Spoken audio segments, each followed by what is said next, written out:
지난달부터 곧 선고, 윤석열 대통령 곧 선고 이런 식으로 보도가 많이 나왔어요. 사실 저희 SNS 보면 그런 거 있어요. 곧 큰 거 옵니다. 네. 난리 났다. 큰일 났다. 난리 났다. 네. 큰일 났다. 큰 거 온다 이러는데 뒤집어진다, 뭐. 뒤집어진다. 예? 핵폭탄 뭐 이렇게 얘기하는데 요즘 뉴스가 이래요. 뉴스가 2월부터 곧 선고. 네. 이번 주 이러는데 3월 17일까지 왔습니다. 이게 2월 말부터 곧 선고하다가 2주, 3주가 훌쩍 지나갔는데 기일을 언급하는 것 역시 별다른 근거가 없잖아요. 그냥 네. 대충 봤을 때 박근혜 대통령 때 이랬으니까 네. 노무현 전 대통령 때 이랬으니까 이때 할 것 같지 않느냐 이거밖에 없잖아요. 네, 예. 그나마 그 지난주에 3월 14일이 점쳐졌던 거는 3월 17일 오늘까지 헌법재판소가 아무런 다른 재판도 뭐 기본권 재판도 변론기를 안 잡았던 게 하나가 있었고요. 그 주에 헌법재판소에 아무런 일정이 안 잡혀가지고 만약에 일주일 동안 헌법재판소가 아무것도 재판도 안 하고 발표도 안 하고 하면 헌법재판소로 향하는 화살이 너무나 많이 가기 때문에 예. 지난주에 이제 돌연 그 체제감사원장이나 검사들 3명에 대해서 선고기일을 화요일날 잡고 목요일날 발표를 했죠. 네. 뭐 이렇게 추정할 수밖에 없는 겁니다. 헌법재판소가 내부적으로 선고기일에 대해서 보안을 엄청 신경 쓰는 것 같아요. 아, 예. 그렇기 때문에 지금 각 취재도 힘들고 각 정당에 있는 정보를 많이 받아보는 사람들도 우왕좌왕하고 선고기일은 아무도 예측하기가 힘든 상황까지 지금 왔습니다. 이게 제 보도를 보니까 아직 평일이 이어가고 있다. 그 헌법재판소에서 평의 그러니까 모든 재판관들이 회의를 하는 거 그 평일을 아직도 이어가고 있다고 하고 이번 주에도 그 평의가 이어질 것이다. 그런 보도가 나왔고 그 다음에 또 아직 그 재판관 평의에서 선고 기일 지정에 대해서 논의를 시작하지도 않았다. 네. 그러니까 뭐 언제 한다 이런 논의가 전혀 없었던 거예요. 네. 그랬는데 지금 뭐 보도 자체는 뭐 이번 주, 다음 주 뭐 이런 식으로 보도가 나왔고 그래서 일단 지금 법조계에서 나오는 얘기는 그러니까 이번 주죠. 이번 주에 선고일 지정하는 게 사실상 어렵다는 거 아니냐 이런 식의 네. 보도도 나와요. 뭐 21일 얘기도 나오지만 네. 한 주 정도 더 밀릴 것 같다 이런 관측이 더 많이 나오는 것 같습니다. 예. 네, 이번 주는 내일 일단은 박성재 법무부 장관에 대한 변론기일이 있죠. 그렇죠. 그럼 화요일까지 할 일이 있는 거예요. 네. 월화가 헌법재판소가 할 일이 있습니다. 네. 그럼 수목금에는 사실 뭐 다른 헌법재판소가 원래 기록을 보면서 다른 검토를 많이 하지만 표면적으로 보기에는 하는 게 없어 보일 수가 있어요. 네. 그렇기 때문에 뭐 19일쯤에 뭐 한독수 총리에 대한 선고기일 정도 발표를 해가지고 뭐 21일날 한독수 총리에 대한 선고기일 정도는 지정할 수 있을지언정 대통령에 대한 평의는 아직 힘들기 때문에 그래서 대통령에 대한 선고는 나오지 않을 수도 있다라고 점쳐집니다. 제가 먼저 말씀드린 게 제가 왜 별다른 근거가 없냐 예. 지금 언론에서 보도하는 게 왜 별다른 근거가 없냐고 말씀드렸냐면 이게 참고할 만한 전례가 일단 없습니다. 일각에서 노무현 박근혜 전 대통령 때 선고 일정 예로 들고 있는데 당시와 완전히 다른 게 하나 있어요. 아까 이제 변호사님 말씀하신 것처럼 헌재에 다른 사건이 너무 많아요. 네. 너무 많아요. 탄핵을 정도껏 했어야 되는데 29건이나 했습니다. 이 중에 뭐 본회의 가결되고 안 되고 그런 것도 있지만 본회의 가결이 13건이잖아요. 그러면 아직도 5건이 남아 있습니다. 그 밖에도 여러 가지 사건들이 있고 동시에 처리할 사건이 너무 많습니다. 그러니까 대통령 탄핵만 있었으면 상대적으로 오래 안 걸렸을 텐데 그 누가 그러니까 탄핵 이렇게 많이 하래? 약간 그러니까요. 그런 거죠. 네. 그렇죠.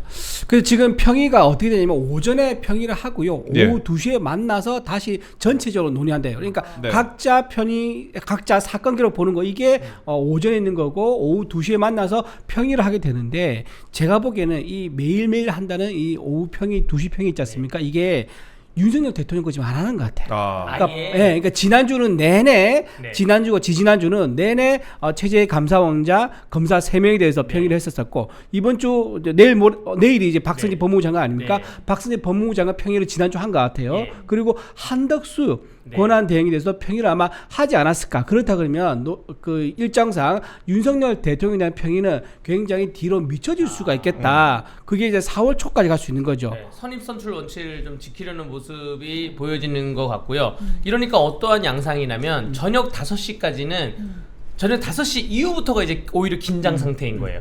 우리가 저녁에 밤에 여러 가지 뉴스가 있지 않습니까? 근데 과거에 비춰봤을 때 노무현 대통령 탄핵 같은 경우에도 선고기일을 이틀 전에 발표하는데 선고기일 자체를 저녁 5시 38분에 발표했습니다. 그러니까 17시 38분에 발표를 했기 때문에 이제 하루 종일 낮에도 그 국민들이 편하게 지내다가 오후 5시 이후에 자 이제 남은 1시간 동안 헌법재판소가 6시에 퇴근하기 전에 어떤 발표를 할까 그렇게 기다리면서 있다가 6시 지나면 좀 안도하고 뭐 이러한 양상이 반복되고 있습니다. 딱 그거예요. 이게 이러니까 계속 어떤 쪽에서 만들었는지 뻔한 어느 쪽에서 만들었는지 뻔한 그런 받은 글 네. 지라시가 돕니다. 이게 밭 해갖고 많이 보잖아요. 제가 비슷한 글을 하루에만 뭐 5번은 받는 것 같은데 세범 씨도 뭐 그런 거 많이 받지 저도 많이 않았어요? 받습니다. 그 대통령 네, 측에서 맞아. 그래서 대통령 측이 뭐 서류 수치를 통보했다느니, 통보. 네. 아니면 정청래 의원 측에 서류가 뭐 전달이 됐다느니 뭐 네. 이런 내용이 금요일 정도에 한번 크게 돌았잖아요. 네. 이게 하필이면 또 5시쯤에 돌아서 기자들이 한번 조금 출렁이기도 했습니다. 예, 5시쯤에 항상 그 누가 장난치는 것 같기도 해요. 5시쯤에 기자들이 5시, 6시쯤에 보통 퇴근하니까 근데 5시 반쯤에 딱 네. 속보 쓰는 게 잡히면은 그때 욕하면서 아이 난리 났네 이러면서 네. 그래서 이제 시간 막 7시, 8시 넘었고 퇴근을 하는데 보통 그런 식으로 간 보는 것 같기도 네. 하고. 어쨌든 네. 4시, 5시 이후에 할 수밖에 없는 게 네. 주식시장 마감이 오후 3시잖아요. 그렇죠. 3시 30분 정도라고 친다면 예. 그 이후에 뭔가가 진행될 거기 때문에 그 낮에는 오히려 평온합니다. 점심 먹을 때도 평온하게 점심 먹다가 한 4시부터 이제 오히려 언론계나 이 정치계가 시계가 더 바쁘게 돌아가는 것 같습니다. 제가 보기엔 이게 탄핵을 좀 바라는 쪽, 예. 탄핵 인용을 바라는 쪽에서 좀 만드는 게 아닌가 싶어요. 그렇지 않다 그러면 네. 굳이 그렇게 월요일 날, 그러니까 지난주 금요일 토요일이었죠. 그러면서 월 또는 화요일에 인용 될 거다.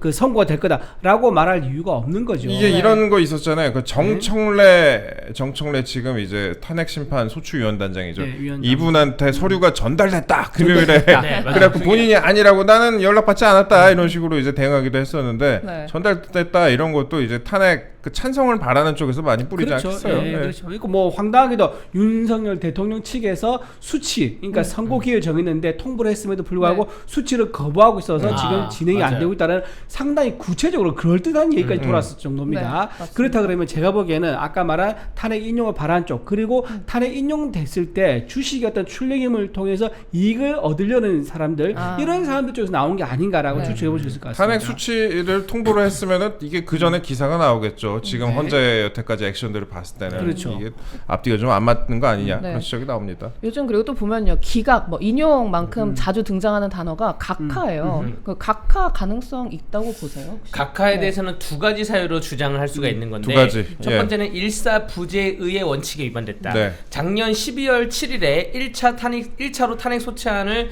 시도했다가 그러다가 사람들이 모이지 않아가지고 취하하고 그런 다음에 12월 14일에 다시 포교를 했어요. 사실 국회에서 어떠한 안건을 올렸다가 그게 본회의에서 통과가 되지 않으면 네. 그러면 그 회기에는 그 안건을 못 올립니다. 그런데 12월 안에서 안건을 2번이나 올리면서 통과를 시키려고 했기 때문에 일사부재의의 원칙에 위반됐다가 하나가 각하사유가 있고요. 아하. 또 두 번째는 탄핵 소추 사유 중에서 내란죄를 철회하면서 소추의 동일성이 철회됐기 때문에 각하사유가 생길 수밖에 없다라는 것입니다. 예. 쉽게 설명드려서 사람이 폭행이라 그래가지고 형사재판에 올렸는데 알고 보니까 폭행은 없다 그래서 예를 들어서 검사 측에서 그럼 절도죄 폭행 빼고 절도죄로 하겠습니다. 뭐 이런 식으로 재판을 자기 마음대로 하는 그러한 과정이 국회 측 청구인 측에서 보여졌기 때문에 절차가 너무나 그 절차적 하자가 너무 중대해서 본안은 판단조차 안 하겠다.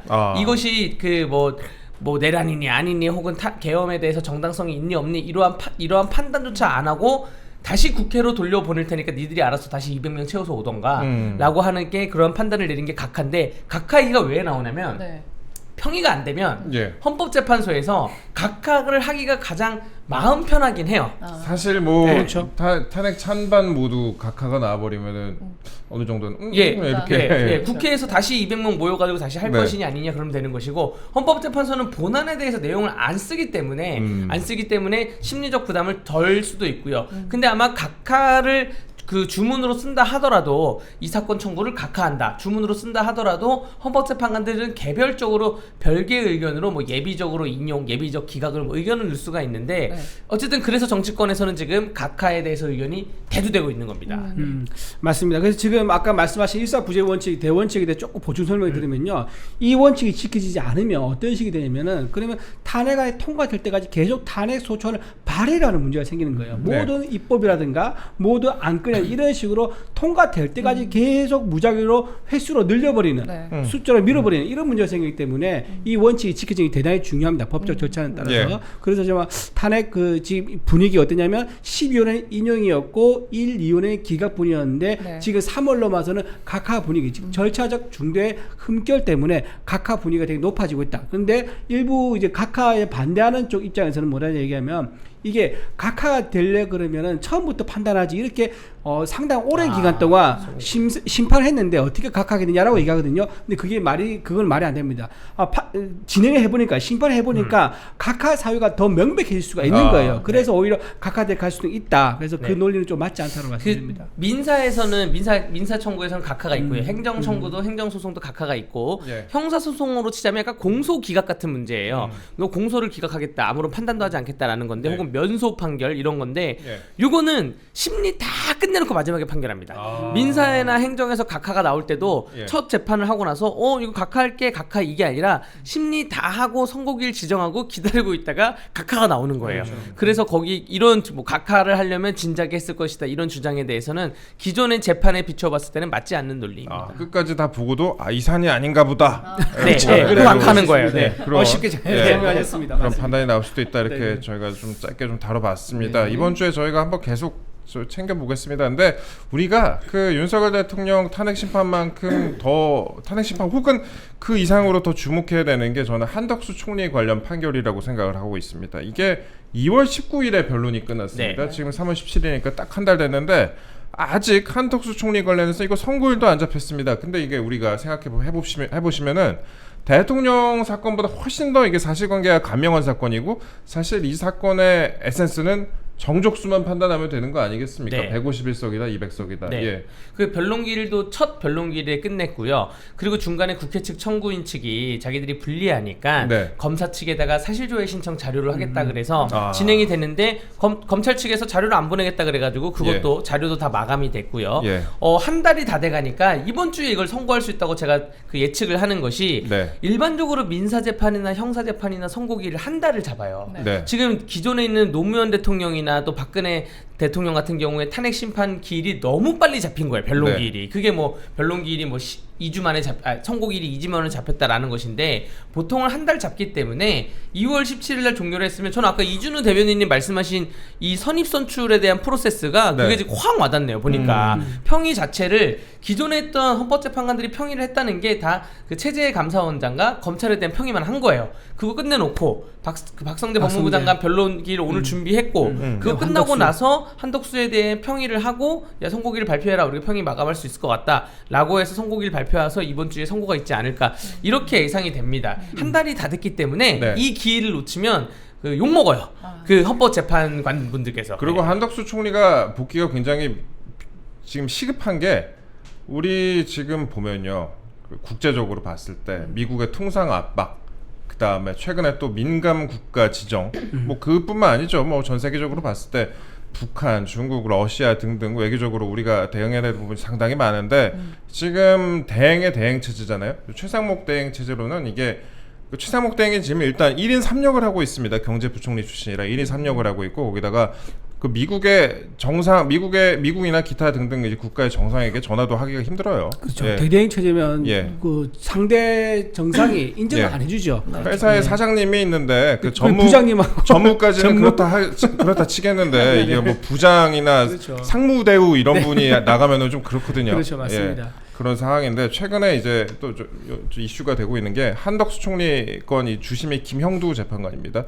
김형두 재판관인데 최근에 이제 정관계에 좀 돌던 얘기 좀 제가 말씀을 드릴게요. 정치권 일각에서 김형두 재판관이 이번에 한덕수 총리 선고를 늦게 하도록 지금 압박하고 있는 거 아니냐 그런 관측이 나와요. 그러니까 정치권 일각이라는 건 뭐 야권을 말하는 것 같은데 지금 뭐 나도는 글로는 김형두 재판관이 한덕수 총리의 선고를 너무 일찍 하지 않게 하기 위해서 정치권에서 압박하고 있는 거 아니냐.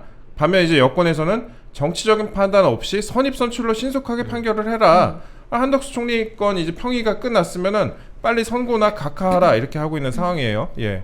한덕수 총리 관련해서는요 지금 탄핵 판단이 지금 나온 걸로 좀 알고 있습니다. 네. 취재를 해보니까 한덕수 이게 뭐 사실 예상되는 결과입니다. 네. 결과 나왔는데 이게 굉장히 정치적 판단을 하고 있는 것 같아요. 왜냐하면은 아까 최재 감사원장하고 검사 3명 있지 않습니까? 그분들 변론 종결이 한덕수 총리보다 늦게 됐어요. 네. 그런데도 어떻게 했죠? 선고는 일찍 해버렸단 말이에요. 네. 그럼에도 불구하고 한덕수 총리는 1시간 반밖에 변론 안 했었고 그것도 한 번 하고 끝냈을 정도로 아주 간단한 사안인데 예. 먼저 변론 종결 끝난 것보다 늦게까지 선고를 하고 있다. 그리고 선고일도 안 잡았다. 이거는 아까 지금 찌라시에서 뭐 찌라시 도는 건지 모르겠지만 김명도 재판관이라든가 다른 분에 의해서 또는 문영배 권한소장 대행에서 어떤 정치적 마사지를 받고 있는 게 아니냐. 즉 한덕수 권한대행이 돌아오고 되면 문제가 뭐냐.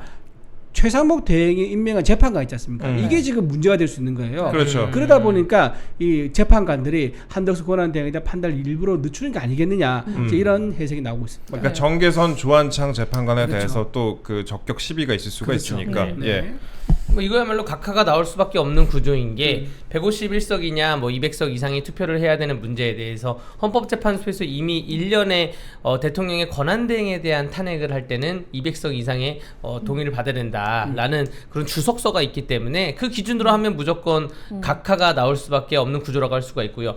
약간 결을 좀 달리해서 한덕수 총리 탄핵의 사건에 대해서 가장 이득을 본 사람은 누구냐? 이거 변호사들이 보기에 개꿀 사건이거든요. 이게 무슨 말이냐 하면 변호사, 예.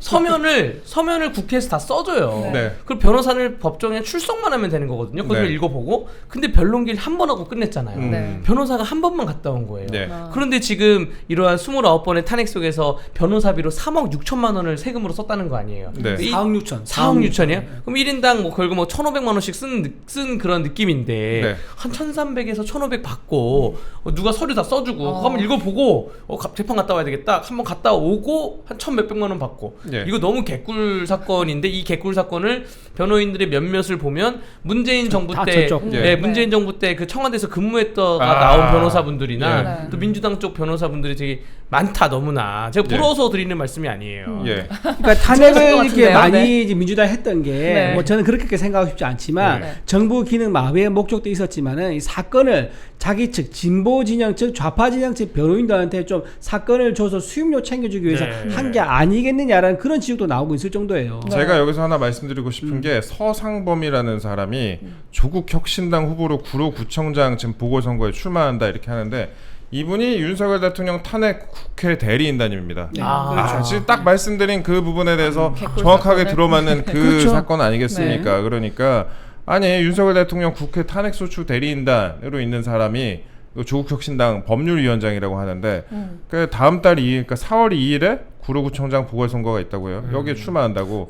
이거에 대해서 아니 그러면은 왜 또 아니, 지적하신 그 맞습니다. 부분이잖아요. 이분 지금 이력을 검색해 보니까 박원순 시정 때 서울시청에서 법무 담당관 했고 예. 문재인 대통령 시절에 대통령실에서 법무 비서관을 했네요. 네. 그러니까 아까 말한 딱 그 이력이에요. 네. 딱 그 좌파 진영에서 어떠한 공직에서 변호사 자격증을 갖고 공직에서 법률 관련해서 근무했던 분들이 지금 나와서 변호사 하고 있는데 먹고 살기 힘들까 걱정을 하면서 탄핵을 발의하면서 서면은 국회 공무원이 쓰고 그 변호사비는 한 1,몇백만 원 주면서 막상 변론기일은 한 번 하고 각하. 와 이거 너무나 안 좋은 구조라고 보여줄 수가 있죠. 네, 이게 예. 그 탄핵 소추가 넘어간 게 있지 않습니까? 이게 물론 이제 실제로 민주당에서 압도적으로 한 거지만 전체적으로 돈 어쨌든 국회에서 넘어간 거예요. 그렇다 네. 그러면 국회에서 정당성 왜 국회의장이 왜 국회의장이 되면 탈당이 됩니다. 정당을 가지면 안 돼요. 그건 정신이 있는 거예요.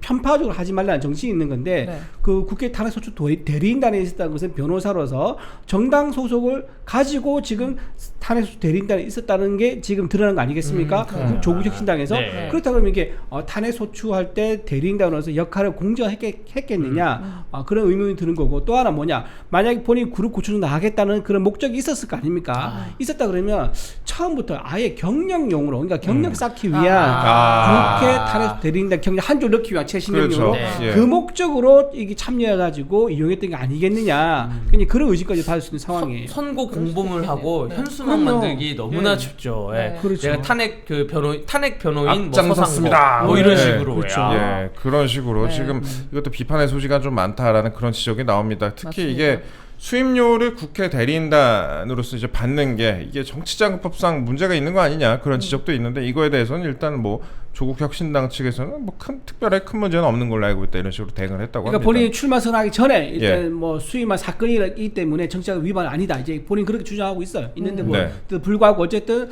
지금 대체적으로 언론도 그렇게 보더라고요. 사건이 종결되기 전에 출마 선언하는 것은 굉장히 부적절하다. 네. 그리고 국민들이 보기에는 정치적 목적을 가지고 네. 탄핵 소추 대리인단 변호인을 활동한 거기 때문에 여기 대해서 오히려 역풍이 불 수도 있다. 그런 지적도 있습니다. 그 역풍 얘기를 하시니까 네. 한덕수 다시 네. 넘어가 보겠습니다. 네. 그러니까요. 아니, 그런데 대통령이나 그 여권 지지율이 본격적으로 올라간 게 한덕수 총리 탄핵 그렇죠. 때였잖아요. 네네. 근데 이때 역풍이 불었는데 이 총리가 대통령 선고 전에 복귀를 하게 되면 또한 이 파장이 만만치 않을 거다 이런 예상이 좀 있거든요. 대통령 복귀 전에 네, 먼저 복귀 전에 먼저 먼저 한덕수 총리가 하던데 먼저 예. 그런데 이거는 순서상 네. 이제 그럴 수밖에 없는 것 같아요. 지금 대통령 관련된 그 헌재 판단은요, 굉장히 사안이 복잡해지고 절차적 문제가 큰 이슈가 됐기 때문에 여기서는 충분히 속도전이 아닌 공정성에 방점을 둬야 됩니다. 그렇기 때문에 대통령 판단에 나온 것을 좀 기다려야 되는 거고요. 한덕수 권한 내용 아주 아까 말씀하신 것처럼 너무 간단해요. 네. 151명이냐 200명이냐 이 판단이기 때문에 지금 최상목 대대행 체제 때문에 지금 트럼프랑 통화도 못 하고 있는 상황 아닙니까? 외교라든가 통상무역 이런 것 때문에 이슈에 제대로 대응을 못 하고 있어요. 근데 한덕수 대행은 어떻죠? 주미 대사라는 사람이기 때문에 미국과 다이렉트 소통할 수 있는 채널을 가지고 있는 유일한 고위 관료입니다. 그렇기 때문에 한덕수 대행부터 먼저 처리를 해가지고 복직을 해야지 우리가 정상적으로 그나마 현재 문제에 대응을 할 수 있다 이렇게 보는 거죠. 이게 파장이 있을 네. 수밖에 없는 게 네. 차라리 뭐 150일이냐 200이냐 각하다 네. 이거만 하면 파장이 없는데 한덕수 총리에 대한 탄핵은 그 앞에 있는 최재해 감사원장이나 검사들의 탄핵하고 내용적으로 완전 다릅니다. 그렇죠. 최재해 감사원장이나 검사들에 대한 탄핵은 탄핵 소추안 자체가 왜 민주당 돈봉투 수사를 가지고 하냐, 왜 문재인 정부 때 통계를 가지고 감사하냐, 뭐 이런 내용이었어요. 네. 그런데 한덕수 총리에 대한 이 탄핵 소추안은 결국 윤석열 대통령 탄핵 소추안하고 약간 비슷해요. 뭐 내란에 동조를 했다는 둥, 뭐 무슨 한덕수 총리가 한동훈 당시에 당대표하고 쿵짝쿵짝 해가지고 국가를 움직이려고 했다는 둥, 이 자체가 위헌이다. 여기에 대한 판단을 헌법재판소가 쓰면 이것이 곧 윤석열 대통령 탄핵에 대한 바로미터가 될 수가 있는 거예요. 아하. 그래서 헌법재판소에서 이 평의 논의가 말씀하신 것처럼 저도 이제 제가 받은 그 받글은 어디까지 받았냐면 보도자료를 다 써놨다. 헌법재판소에서 다 그쵸. 써놨는데 네. 지금 보도자료 발송 자체를 멈췄다. 그러니까 판단을 다 했다는 것이죠. 네. 근데 여기에 대한 파장은 좀 있을 것이고요. 그 파장은 결국 여권에 대한 국민의힘에 대한 지지율 소폭 상승으로 갈 수밖에 없는 구조입니다. 기각이나 각하되고 돌아오게 되면 윤석열 대통령의 재판에 대해서 국민적인 영향을 끼칠 수밖에 없게 되는 게 사실이죠. 그렇죠. 네. 네네네. 그런 저희가 좀 그 정도 한번 다뤄봤고 여기다 또 이재명 민주당 대표가 대통령보다 먼저 그러니까 26일에 이재명 대표에 대한 선고가 있잖아요. 2심 선고가 있는데 먼저 있게 되면은 그 파장도 만만치 않을 것이다. 예. 그런 그렇죠. 관측이 예, 나옵니다. 뭐 날짜가 딱딱딱 들어맞는 게 예. 이게 헌법 재판관님들이 이제 부담을 안 가지셔도 돼요. 네. 갈 사람은 가고 돌아갈 사람 돌아오면 됩니다. 네. 이게 좀 혹시 돌아올 사람 돌아오게 네. 했다가 갈 사람이 안 가는 거 아니야? 막 걱정하시는데 다 헌법 재판관님들도 법률가 분들이시기 때문에 갈 사람은 갈 수밖에 없는 구조가 있고 그렇기 때문에 거기 그 윤석열 대통령에 대한 판단을 하면서 이거를 판단의 기초나 혹시 요거를 또 우려스럽게 안 잡으셔도 된다. 제가 우리 변호사님을 우리법 연구에 좀 침투시키면 어떨까 그런 생각을 좀 하고 있습니다. 그리고 여기 판사만 가능하니까. 판사만 가능합니까? 판사만 가능. 판사 시험 내년에 5월달에 초기에는 판사 앞에서 같이 있는데 판사 아니고도 근데 뭐 이렇게 판사 옵서버 출신들. 비슷하게 이렇게 갈 수는 옵서버. 있어요. 그러니까 그래요? 예. 그러니까 어떻게 좀 침투를 시켜가지고 제가 다시 태어나야 될 것 같습니다. 알겠습니다. 저희가 뭐 이 정도로 좀 다뤄봤습니다. 그런데 어제 오후에 제가 뉴스를 쫙 보다 보니까 이 속칭 야마라고 하죠. 이 야마가 뉴스가 좀 됐던데 헌재 결과 승복. 이게 갑자기 뉴스가 됐어요. 여야 인사들이 뭐 제각기 언급을 하고 나섰는데 이게 뭐 헌법재판소가 국민이 납득할 만한 결론을 내린다면 뭐 그거로 되는 건데 괜히 승복 같은 얘기를 해갖고 이것도 프레임 안으로 끌려 들어가는 거 아니냐 저는 그런 생각이 좀 들었거든요. 대변인 어떻게 보셨어요? 어제 갑자기 권순동 원내대표가 기자회견을 열어가지고요. 예. 네. 우리 결과 나오면 헌재 어떤 결과든 승복한다라고 공식 입장을 밝혔습니다. 네.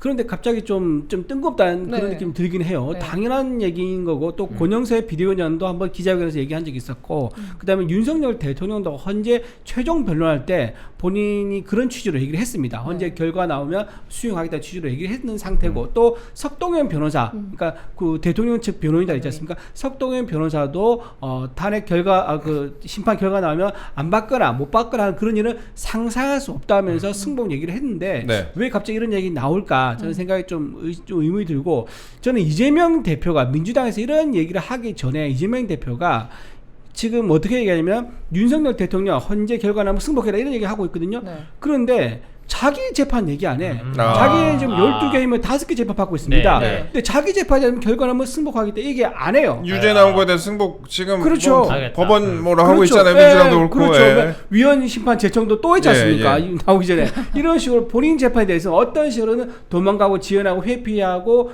브레이크를 걸면서 윤석열 대통령에 대해서만 결과 승복하라고 말하는 것은 그 속내가 뻔하다. 국민들이 다 알 거라고 봅니다. 이게 뭐 정치인들이 본인이 생각을 밝히는 거에 대해서 백브리핑에서 발표하는 게 효과가 있고 또 네. 기자회견장에서 발표하는 의미가 있습니다. 만약에 뭐 또한 백브리핑 과정에서 혹은 기자들하고 밥을 먹거나 걸어가다가 헌법재판소 결과 나오면 어떡하실 거예요? 이러면 아니 뭐 당연한 게 승복하는 게 이치지 네. 뭐 이렇게 지나가는 말로 흘렸으면 이게 그러니 할 텐데 기자회견을 열었다는 거는 뭔가 정치적인 한 수를 두는 거란 말이에요. 근데 저도 그거를 해석을 못 하겠어요. 저도 좀 헷갈렸어요. 그리고 일요일 날 그 기자회견을 굳이 열었다는 거는 월요일부터 이 프레임을 이어가겠다는 건데 사실 지금 시점이 화요일 날 박성재 법무부 장관 그 탄핵에 대한 얘기를 프레임으로 두면 되기 때문에 굳이 이걸 안 꺼내도 되는데 왜 그런지 사실 잘 이해는 잘 안 되는 제가 포석입니다. 조금 네. 해석을 예. 좀 하면은 예. 아마 지금 3월 26일이죠. 네. 이재명 대표의 이제 선거법 아. 위반 선고가 나오는데 너도 승복해라. 너도 승복해라. 예. 그거를 위한 첫 수가 아닌가. 그러니까 이번 주에는 이재명 대표의 결과 승복 이거에 대한 프레임으로 가려고 첫 수를 둔 게 아닌가 하는 생각도 해봅니다. 추진력을 얻기 위함이었다. 그렇죠. 예. 근데 이제 그렇기 위해서는 조금 더 그 부분에 대해서는 드라이브를 좀 세게 갈 필요가 있겠다는 그렇죠. 생각이 드네요. 이재명 대표에 대한 부분에 좀 강조하는 식으로 그렇죠. 좀 기사가 약간 일방적으로 나오고 있다는 그런 생각이 좀 들어가지고 제가 왜 이런 말씀을 좀 여쭤봤냐면은 국힘의 속칭 잠룡이라고 불리는 분들 계시잖아요. 이런 분들 간에도 반탄, 찬탄 간에 이 행보가 좀 갈리고 있다. 승복을 언급한 분들이 주로 찬탄으로 분류가 되는 분들이더라라는 것인데 이게 일단 원희룡 장관 대변인 출신인 우리 이준우 대변인께 여쭤볼게요. 이거 어떻게 봐야 될까요? 일단 예. 이제 한동훈 전 대표 먼저 얘기해 보겠습니다. 한동훈 누구든 전 먼저 대표는 얘기하세요. 교회 갔었는가 봐요. 교회 갔다 순복음. 예. 순복교회 여의도 갔었다 순복음. 하더라고요. 네. 화제가 됐었죠. 네. 가서 이제 기자들과 만나가지고 탄핵 결과에 승복하는 것이 선택이 아니라 민주주의 체계를 갖춘 나라에서 당연한 일이다라고 얘기를 했고요. 안철수 의원도 이날 자신의 SNS에서 폭력 사태는 막아야 한다면서 헌재 판결 승복을 선언해야 된다라고 얘기했습니다. 이분 공통점이 뭐죠? 윤석열 대통령 탄핵에 찬성했던 분들입니다. 그리고 반탄도 있습니다. 김문수 노동부 장관은요 기자 간담회에서 지난 10일입니다. 지난 10일 기자 간담회에서 재판이 정상적으로 진행된다면 기각될 것이다라고 이제 얘기를 했었고요. 홍준표 대구시장은요 21일 날 출간에 예정했던 저서 꿈은 이루어진다를 탄핵 심판 이후로 연기를 하면서 출간 연기하면서 딱히 승복에 대한 얘기를 밝히지는 않았습니다. 오세훈 서울시장도 비슷해요. 네. 딱히 입장을 내지는 않고요. 본인도 지금 책 출간 계획이 있었던 모양인데 그 출간 계획 책 제목이 이겁니다. 다시 성장이다라는 책 제목인데 이거 24일로 미뤘다고 그 하더라고요. 20일 미뤘다고 하더라고요. 여기에 예. 대해서도 지금 이제 책 출간 미루면서 입장을 딱히 내지 않는 걸로 지금 그렇게 보여서 탄핵에 대한 찬성과 반대에 대한 입장이 조금 따라서 달리고 있는 거 아닌가 보입니다. 이게 보수층에서 특히 뭐 일각에서 뭐 조기 대선 이런 식으로 몰아가는 그렇죠. 분들도 있는데 네네. 그거에 대해서 불편해하시는 분들이 많으니까 이런 부분들을 뭐 나름대로 판단하고 있는 게 아닌가라는 생각이 들었습니다. 예. 그 무릇 당 대선 후보라고 한다면 예. 본인 대통령을 꿈꾸고 있는 사람이라 한다면 예. 당원 8조의 근거를 해가지고 입장을 정리를 하셔야 됩니다. 네. 그 국민의힘 당원 8조에 어떻게 되어 있냐면 당과 대통령은 함께 책임지고 뭐 함께 활동한다 이렇게 되어 있어요. 네. 그러니까 본인들이 만약에 대통령에 당선됐을 때 당으로부터 도움을 얻을 거 아니에요. 근데 지금 본인들이 당에 있으니 지금 있는 대통령에 대해 또 도움을 줘야죠. 이러한 관점으로 가야 되고 물론 지금 그렇게 흘러가고 있는 것 같습니다. 네. 뭐 물밑 작업과 야간 작업은 다르지만 일단 낮에 통상적인 보이는 모습은 그렇죠. 그렇게 네. 흘러가는 네. 것처럼 보여지고 그 한동훈 그 전 대표에 대해서 그 교회를 찾아간 이유에 대해서 또 썰이 돌지 않았습니까? 각종 썰이 교회들이 그 교회 또 목사님께서 네. 어느 설교를 하시다가 윤석열 대통령에 대한 문제를 지적했다. 그 다음에 바로 찾아간 거 아니냐. 지금 이런 교회를 안 다니는데도. 예, 요런 문제가 교회를 가는데 명찰을 왜 들고 가는지 모르겠어요. 명찰 들고 갔어요? 네, 명찰 뭐 한동훈 해가지고 이렇게 네. 계속 이렇게 되는데 물론 명찰을 교회에서 교회 좀 줬겠죠. 좋죠. 네. 교회에서 줬겠죠. 교회가 좀 큰 교회인 것 같더라고요. 근데 굳이 그렇죠. 본인 이제 정치인이라 치면 또 제가 종교적인 자리면 제가 종교적인 자리 갈 때 특히 뭐 절이나 교회를 갈 때 보좌진들이 굉장히 신경을 많이 쓰거든요. 행동 거지에 대해서. 근데 그 명찰을 달고 이렇게 기도하고 하시더라고요. 근데 그런 모습이 제가 보기에는 당원 국민의힘 한나라당 때부터 당원 활동이면 제가 보기에는 좀 그 올바른 모습처럼 보이진 않았습니다. 우리 네. 변호사님은 새벽기도 나가시잖아요. 가끔 나가죠. 아. 예, 가끔 나가요. 새벽 기도는 이제 뭐 약간 여담으로 말씀드리자면 그 한 달에 그 달에 만약에 수임이 잘 안 들어온다. 그럴 때 제가 새벽 기도를 나가가지고 도와주십시오. 이번부터 굶는 잘 되게 해주세요. 기도 메타. 예. 이부터 굶을 예. 것 같습니다. 이렇게. 아니 종교 얘기하니까 제가 짧게 말씀드리면 네, 네. 그 본인은 종교가 불교인데 네. 예. 근데 정치를 하다 보면 선거운동 하다 보면 그 따질 수가 없는 거예요. 불교 뭐 천주교 뭐 기독교 이런 거를. 그래서 기독교에 갔는데 거기서 목사님 새로 오시면 인사시켜 주거든요. 네. 돌아서서 이제 인사를 하라고 인사했는데 어떻게 인사하냐면 교회 갔잖아요. 근데 합장을 이렇게 자기도 모르게 이렇게 해버리는 거예요. 이런 식으로. 그렇게 해서 교회가 한바탕 웃음 받아가지고 진짜. 그런 적도 있습니다. 예. 모든 정치인 다 그런 경우 다 있었을 네. 거예요. 군대랑 비슷하네요. 근데 왜요? 훈련소 때 보통 다 이렇게 종교 좀 그렇죠. 많아지잖아요. 과자 많이 준다고 간식 보고 그러잖아요. 따라가지 않습니까? 예. 맞아요. 예. 비슷합니다. 그리고 그러니까 정치인들이 천주교 세례명도 있고 불교 법명도 법명도 있고 있고. 교회도 다니고 뭐 여러 가지 종교를 다 섭렵하고 다니시는 분들이 많죠. 근데 이거 요즘에 외국인 투표권도 많이 주던데 나중에 뭐 이슬람 사원도 가는 거 아닌가? 댓글 보니까 이슬람 사원 얘기하시길래 맞아요. 이렇게 이태원가 네. 미선 사면 인기 있어요. 맞아요. 정치인들이 신경을 안 쓸 수가 없을 예, 것 예. 같습니다. 예. 그렇습니다. 예. 근데 제가 변호사님한테 법안 하나 좀 여쭤보고 싶습니다.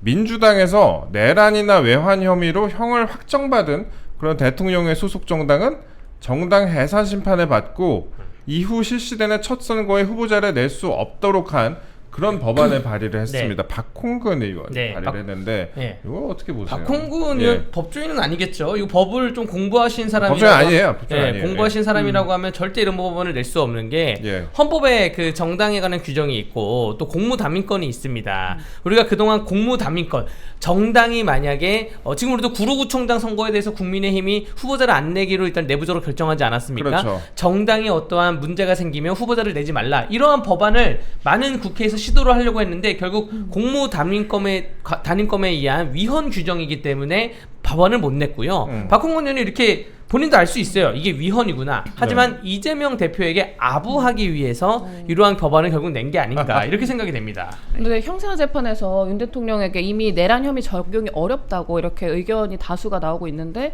이런 법안을 발의하는 것 자체가 한 사람을 위한 거 아니냐 뭐 네. 이렇게 얘기가 나오잖아요. 그러니까 네. 이게 이제 이재명을 위한 것인데 네. 이게 지금 항상 이런 식으로 흘러왔죠. 민주당 박희승 의원이라는 사람은 허위사실 공표죄를 삭제하겠다. 이거 무슨 아무튼 그러고 주철원 의원 같은 경우에는 네. 제3자 뇌물죄를 삭제하겠다. 네. 그 이건태 의원 같은 경우에는 이화영 유죄를 선고한 판사를 재판에서 배제하겠다. 이거 다 한 사람하고 연동된 거 아니에요? 예. 아니 허위사실 공표죄를 왜 삭제합니까? 그러면 허위사실 뭐 공표를 해도 된다는 얘기인지 공직선거법에서 네. 말도 안 되는 법안을 지금 오로지 이재명 대표를 위해서 네.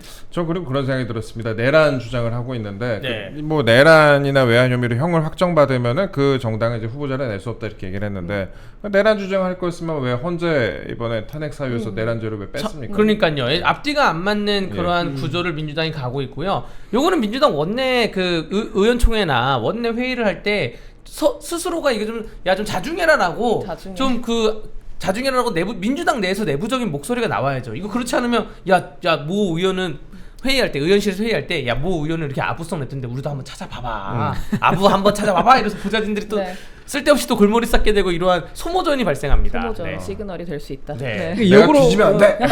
그렇지.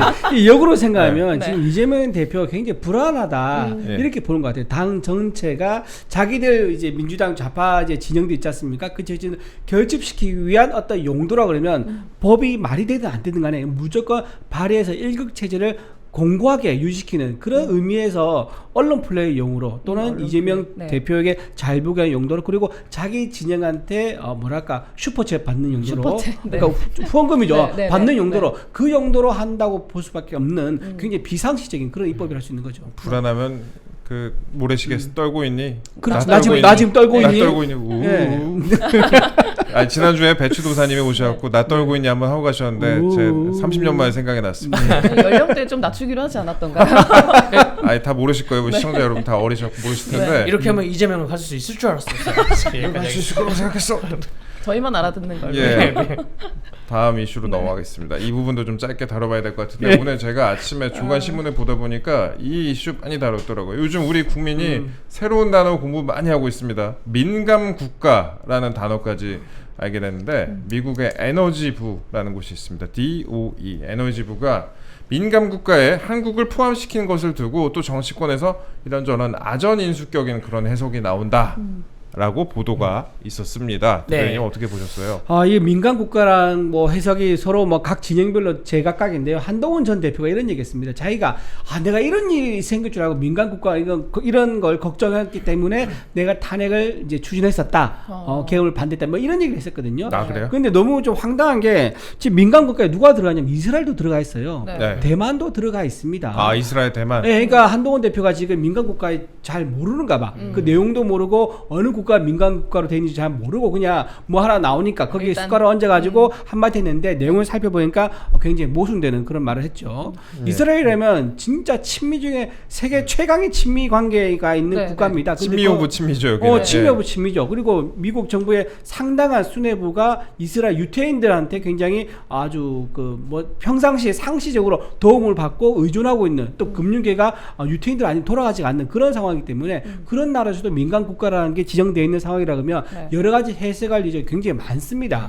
그런 의미를 간과하고 아무 발언을 한 거다라고 봅니다. 이 민감 국가 발표를 계엄하고 연기에 짓는 정치인은 국제 정세에 대한 이해도가 아예 부족한 분들입니다. 아, 그래요? 그래서 이런 분들은 정치하시면 안 돼요. 정치를 정말 내 지역만 보고 하고 나의 입신양면을 위해서만 하는 것이지. 말씀하신 그 나라 뭐 이스라엘도 있지만 인도도 들어가 있어요. 인도. 예, 미국이 지금 인도 시장 개척에 대해서 얼마나 활발하게 하고 있음에도 불구하고 인도가 들어가 있고요. 근데 이거 그럼 한국이 왜 들어갔냐? 네. 이건 국제 시장 정세를 봤을 때 세계에 여러 가지 화약고가 있지 않습니까? 네. 뭐 가자지구도 있고 지금 대만 중국 그 그렇죠. 영토 분쟁도 있고 대만에 우크라이나 없었고. 러시아 지금 예. 화약이 지금 활발하게 타고 있고 대한민국 한반도는 항상 화약고였어요. 1950년대 우리 6.25 전쟁이 화약고이기 때문에 민간 국가로 들어가는 것은 사실 어떻게 보면 당연한 그 부분에 하나에 들어간다고 보고 있고요. 그런 식으로 해석을 해야지 이거를 계엄 때문에 민간 국가에 추가됐다. 이거 국제 정세적인 공부가 전혀 안 돼 있는 분들인 거죠. 일단 제가 봤을 때 우리 정치권에서 핵무장, 저도 이제 외신을 많이 봤는데 우리 정치권에서 최근에 핵무장 언급한 부분 좀 있었잖아요. 그 부분이나 아니면 뭐 보안 능력 같은 거를 예로 들기로 하더라고요. 그러니까 이런 부분 때문에 그런 거 아니냐라는, 여기도 관측의 영역이죠. 여기도 관측의 영역인데, 그러고 일단 이번 지정 자체가 죄송합니다. 일단 이번 지정 자체가 심각한 수준은 아니다라는 분석은 나와요. 일단은 심각한 수준은 아니다.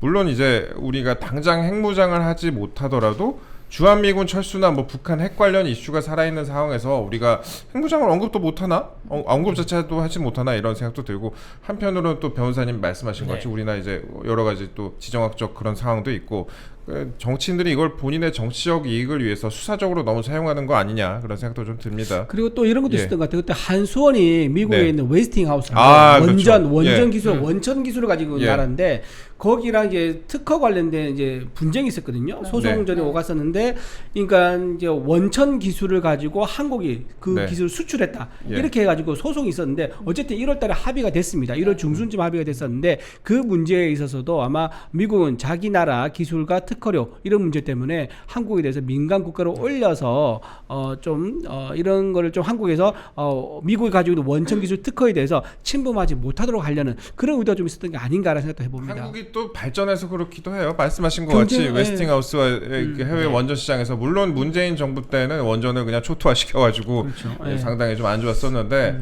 지금 원전 관련해서 우리나라 K 원전 또 해외 진출을 본격적으로 하고 있는 그런 상황 아니겠습니까? 그런데 이제 원천 기술 관련해서 관련해서 한국하고 또 미국 웨스팅하우스 간에 이런저런 분쟁도 있었고 이런 부분이 영향을 끼친 거 아니냐 그런 분석도 있는 것 같습니다. 그런데 이럴 때일수록 민감 국가라는 이런 상황일수록 한덕수 총리가 빨리 좀 복귀해야 되는 거 그렇죠. 아니냐. 맞습니다. 정상적으로 네, 네, 우리나라가 네. 좀 외교를 하기 위해서라면 그런 관측이 나옵니다. 어떻게 생각하십니까? 맞습니다. 예. 중요한 그 한덕수 대통령이 아까 말씀드린 주미대사를 오래 했기 때문에요. 네. 네. 돌아오신다면 바로 트럼프랑 네.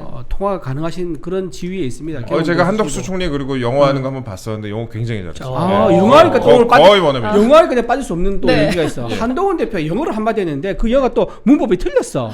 모스트. 제가 더 모스트. 제가 또 영문가 아니겠습니까? 네.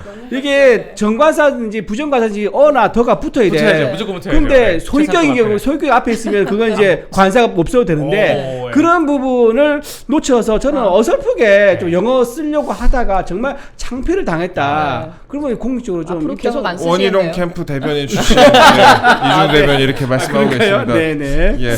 하여튼 창피했다 그 말씀 네. 드립니다. 아, 영문과 출신이십니다. 지금 야당 대표의 대학 후배기도 하시고 예.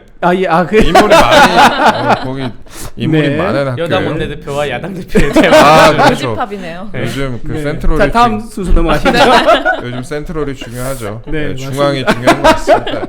예, 그렇습니다. 저희가 그 민감 국가에 대해서는 오늘 짧게 이 정도 한번 다뤄봤는데요. 앞으로 이슈가 만약에 좀 증폭이 되게 된다면 또 전문가 모시고 다뤄보는 시간 별도로 갖도록 하겠습니다. 저는 사실 중국이나 북한이 그 최근에 우리나라 여야 정치인들이 이 민감 국가 부분을 수사적으로 활용하는 부분을 이런 반응을 본다면 또 어떻게 생각할까 그런 우려가 들기도 합니다.